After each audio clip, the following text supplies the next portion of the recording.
O yan mga katropa, ano. O, kanina kumuha tayo ng luyang panggamit sa bahay, panluto. Pinakita ko sa inyo yung dahon. Ngayon naman kukuha tayo ng luyang dilaw. Eri naman po yung dahon niya. O, magkaiba po sila ng dahon mga katropa, ano.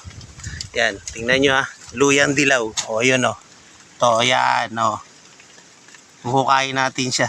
Pwede siyang gamiting herbal. Panluto, pang sa mga ano, yung mga bibingka, mga ganun. Pwede ito tayo, ano, mga bibingka. Yan, mga ganun. Ayan yung dahon niya. Magkaiba sila kanina. Ito malapad dahon, yung isa kanina. Langkawas. Oh. Ay, ito, yan o. Langkawas naman tawag dito. Mamaya papakita ko sa lilinisan natin. Ito kami dahon. Eri naman yung dahon niya. Langkawas. Ano ba sa Tagalog nun? Yan. Eh, yung dahon niya, magkaiba. Saan hinahalo naman to? Ah, sa sausawan sa bagoong, ganon. Ah, manghang.